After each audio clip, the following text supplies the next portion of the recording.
What's up, guys? Welcome into another NBA DFS DraftKings Picks video, this time for Thursday, November 4th. I'm your host, Ben Hostler.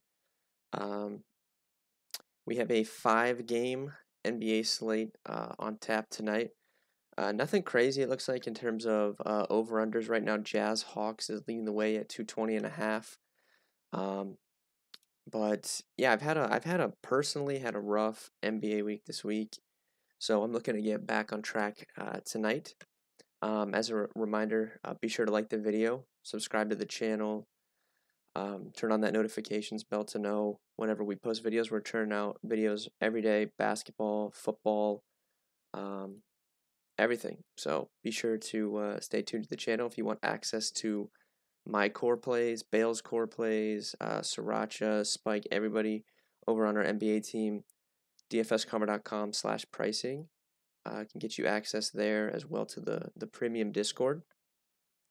But yeah, let's just go ahead and dive in here. I'm going to stick to what I normally have been doing when I come on here. I'm going to walk through the injuries, and then I'll highlight some of my favorite plays at each position. Obviously, it's early in the day. It's like 9 a.m., so we don't know. And I will note that there's quite a few teams today for Thursday on back-to-backs. So it will not shock me if later on today we get a lot more injury news than we are anticipating because of the amount of teams on back-to-backs, even though it's early in the season. So in terms of injuries, starting with the Lakers, LeBron is questionable. He played in their last game.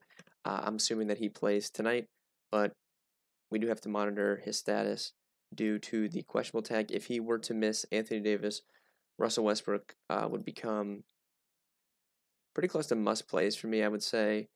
On a 5-game slate, we actually had this exact situation last week where the Lakers played the Thunder.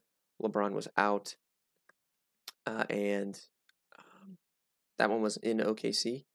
But I think they would both become pretty close to must-plays for me. On this slate, next to the Jazz, some big news here. Rudy Gobert is out tonight for the Jazz, and Donovan Mitchell is questionable. So Mitchell, we're going to have to wait and see on throughout the day. If he were to miss, I think that would give a bump to really, I would say mainly, like, if you look at the numbers, like, it's a really small sample this season with Mitchell and Gobert off the floor. It's only around 10-15 minutes. Clarkson and Bogdanovic lead the way in usage at 32 and 29%.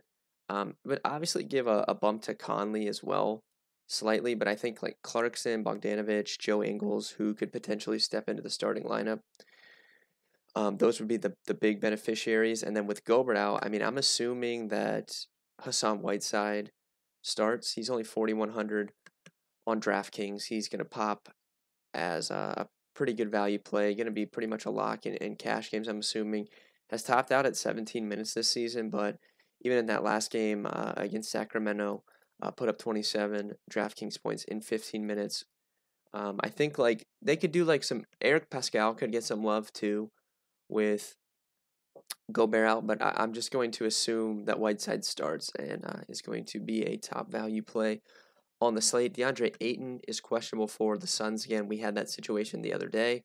He was ruled out. I ended up playing JaVale McGee, anticipating that he was out. In both of my lineups, he was in fact out. So I think McGee would be a really good value play. And then Kaminsky, who I believe started the second half over McGee, I think you could look at him if he starts the game. But I think like just fantasy-wise, McGee is going to do more typically when he's on the floor than Kaminsky is. You would need to catch Kaminsky on a night where he just shoots the lights out, which is certainly possible. He's only 3,500.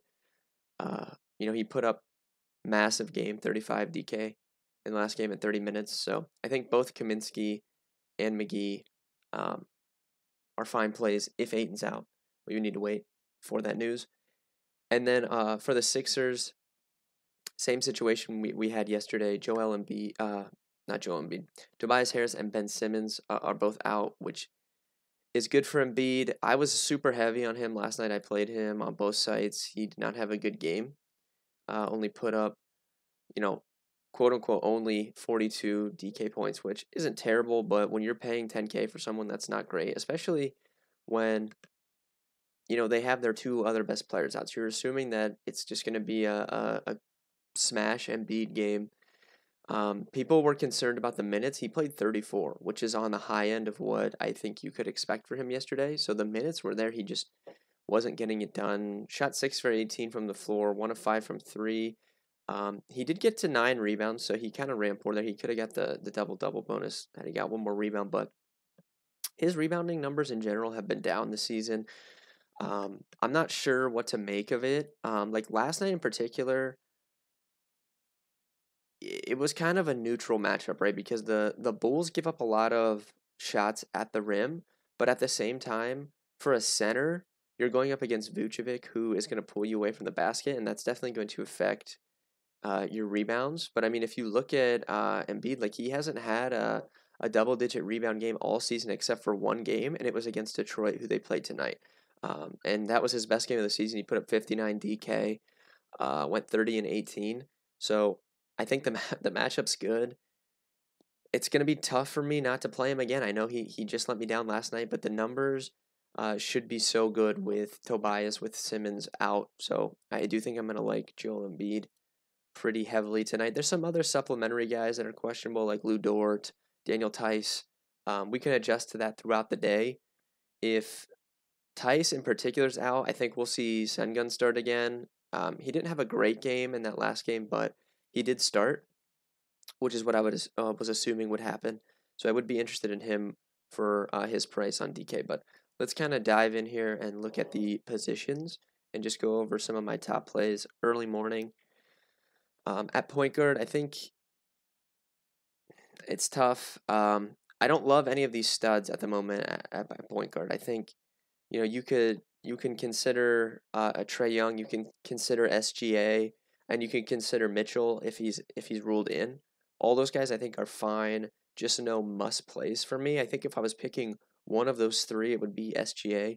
He's the cheapest option. I like his matchup against the Lakers, and if they can keep that game, it's a 14-point spread in favor of the Lakers. If they can keep that game remotely close, I think SGA definitely has a ceiling at his mid-8 price tag, so I think he would probably be my favorite of the spend-ups. If you drop down, Tyler Hero in tournaments is going to continue to be someone that I'm interested in playing. He's never going to get decent ownership because he comes off the bench unless like there's injuries and stuff, but I think he's a really good tournament play, even in a tough matchup against Boston. Kevin Porter Jr. is someone that sticks out to me for like a cash game play.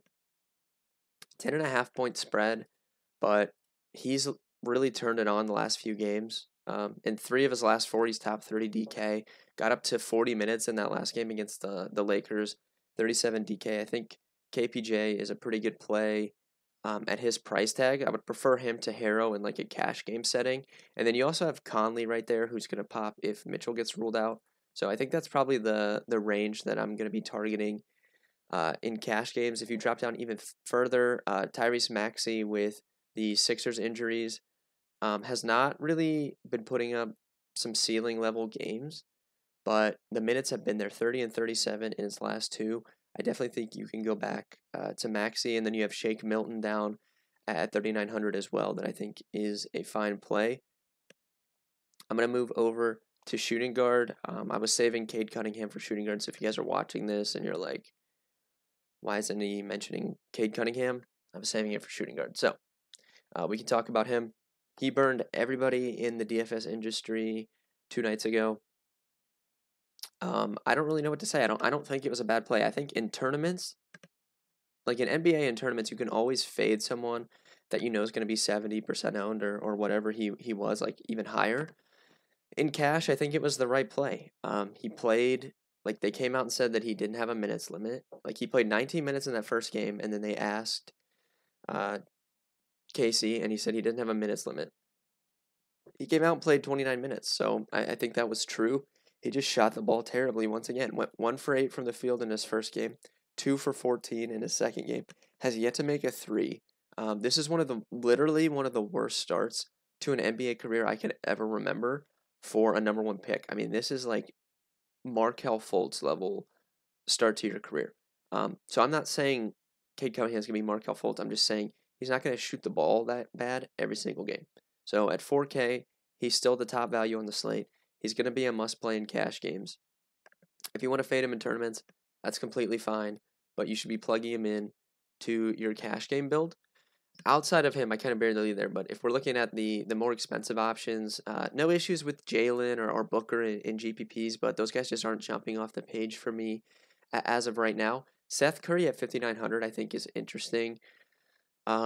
He once again, like, this is kind of the guy that's been getting overlooked with the Philly situation. Like, he has not been owned, but he's gonna be good offensively. Like, he took 17 shots 2 games ago, 14 shots last night. We know he can light it up from three. Went 3 of 10 in the game. He took 17 shots 2 games ago. He went 3 of 10 from three. 2 of 4 last night. I think he can definitely get hot and just have one of those nights where, he makes 6, 7 threes. Like, that's certainly possible. And if you get him on that night, he's going to smash 5,900 with these injuries and the minutes he's going to be playing. So I think he is. I'm going to call him cash game viable, even though I don't think he's going to be owned. And then Josh Giddey is the next guy, especially if Dort's out. I think Giddey's a really good play at 5,800. I think you can use him in all formats. So that's probably the range I would be targeting in cash games. You have Clarkson down there at 53. If Mitchell's out as well, is going to be a really good play. Shake Milton is shooting guard as well, and then obviously Cunningham, who I mentioned. So I think the mid tier to low tier is probably the move for me at shooting guard. Moving over to small forward. I mean, I don't mind LeBron in GPPs, but at 10-4, that's just not gonna cut it for me in a game with that spread. Jimmy Butler is the guy that sticks out to me here. Tatum is someone I've been really heavy on. I still think he's fine, but I think I like Butler for 200 less. Butler's been really good this season. He's averaging 1.4 fantasy points per minute. This is a tough game, but it should be a close game, right? Like, this is two decent teams. Like, I think Miami, coming into the season, I was really high on Miami. I picked them to go to the finals. I think they're clearly the best team as of right now. It's early. I think they're the best team right now in the East. But I think Boston's good enough to stay in that game. So I think Butler, when the game is close, we see him get up 37, 36 minutes. I think that's definitely feasible tonight. I know you're getting a little bit sticker shock, right? Like 9,600 for Jimmy Butler. Seems a little bit high for a fully healthy Heat roster, but he's been that good this season, and I think you can use him. I don't think he's going to get high ownership unless we just get a ton of value opening up, but I do think he's probably my favorite overall small forward over Tatum, over LeBron. Dropping down, Josh Giddey, who I just mentioned, has small forward. I think he's a really good play. Korkmaz for Philly is fine. He's going to continue to start. Similar to Curry, like not as good as Seth Curry, but similar to Curry, that you can get him on a night where he'll make, he'll make a couple threes and he can beat that price.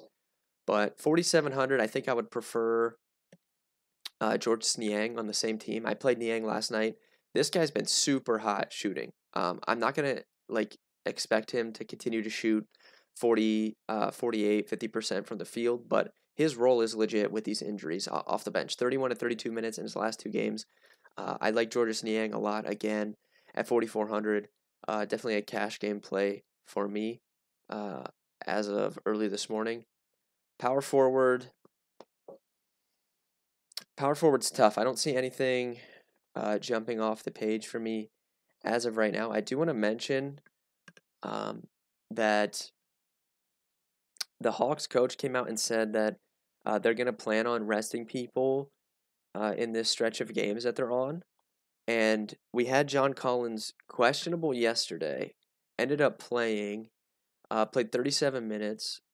So I think him and Capella played 33 minutes. I think him and Capella both are rest candidates tonight. I don't think they would rest both of them, but I think early this morning, just looking at it, I wouldn't be shocked if one of those guys rests. So that's going to be something to keep your eye on. I would like the other in the instance that one of those guys rests, I would like the other one. So if Collins would rest, I would like Capella more.